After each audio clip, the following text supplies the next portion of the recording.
बिस्मिल्लाहिर्रहमानिर्रहीम। अस्सलाम वालेकुम दोस्तों, काफ़ी अरसे बाद वीडियो बनाने का मौका मिला।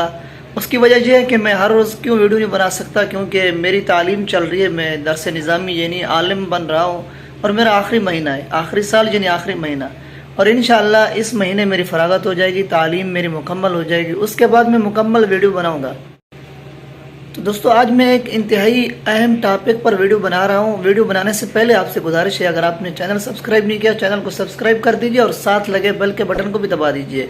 और अगर आपको वीडियो अच्छी लगे तो इसको ज़रूर शेयर कर दीजिए। तो दोस्तों, खबर है सऊदीया के हवाले से। आपने सऊदीया के हवाले से बहुत सारी खबरें सुनी होंगी कि वहाँ इस्लाम मुखालिफ इक़दाम किए जा रहे हैं। हाल ही में सऊदीया की शूरा ने एक मशवरा दिया। सऊदीया के जो बिन सुलेमान है यानी मोहम्मद बिन सुलेमान, उन्होंने शूरा के सामने, और शूरा ने उनको एक राय दी कि सऊदीया का जो परचम है, कौमी परचम जो झंडा है, उस पर आपने देखा होगा कि कलमा तैयबा लिखा हुआ है। अब आपने जो वहाँ झंडा देखा होगा सब्ज़ रंग, कलमे के नीचे एक तलवार है।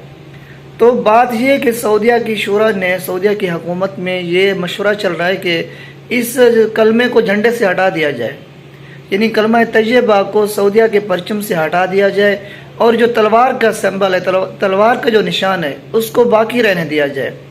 अब इसकी वजह क्या, मैं आपको बताता चलूँ। आपने देखा होगा कि चंद साल पहले एक वीडियो वायरल हुई थी, फुटबॉल बनी हुई थी, फुटबॉल के ऊपर कलमा तैयबा लिखा हुआ था। जो सऊदीया का झंडा उस पर डिज़ाइन किया हुआ था और उसके ऊपर कलमा लिखा हुआ था। इसके अलावा आपने बहुत सारी सोशल मीडिया पर तस्वीरें ऐसी देखी होंगी कि जहाँ पर लड़कियों ने लिबास पहन रखे होंगे, उनका आधा जिस्म नंगा होगा, बरहना होगा, और जो लिबास पहन रखा होगा उस पर कलमा तैयबा लिखा होगा। इससे बहुत सारे मुसलमानों की दिल आज़ारी होती थी, बहुत सारे मुसलमान अजियत का शिकार होते थे।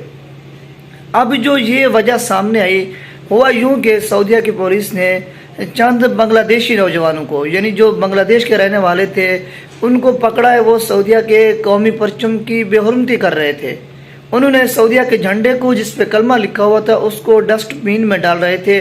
और इस खबर के सामने आने के बाद, इस वाक़े के सामने आने के बाद सऊदीया की हुकूमत ने यह फैसला किया, बल्कि फैसला नहीं, मशवरा किया, अभी चल रहा है, और इस बात पर गौर किया जा रहा है कि सऊदीया के झंडे से कलमा तैयबा को हटा दिया जाए। अब आपकी, मेरे ख्याल में तो ये उनका इक़दाम अच्छी बात है, ऐसा होना चाहिए। उस झंडे से कलमा तैयबा को हटा देना चाहिए, क्योंकि बहुत सारे मौके पर कलमा तैयबा की बेहुरमती होती है। लोग तो सऊदीया के झंडे की कर रहे होते हैं, लेकिन इसमें कलमा तैयबा की बेहुरमती होने की वजह से बहुत सारे मुसलमानों की दिल आज़ारी होती है। मेरे ख्याल में तो अच्छी काविश है, अच्छा इक़दाम है। आप अपनी राय ज़रूर दीजिए कि आया ऐसा करना चाहिए या नहीं करना चाहिए। और आपसे गुजारिश है, अगर चैनल सब्सक्राइब नहीं किया, चैनल सब्सक्राइब कर दीजिए, साथ लगे बेल के बटन को भी दबा दीजिए। इंशाअल्लाह नेक्स्ट मिलते हैं दूसरी वीडियो में, तब तक इजाज़त दीजिए। अल्लाह हाफ़िज़।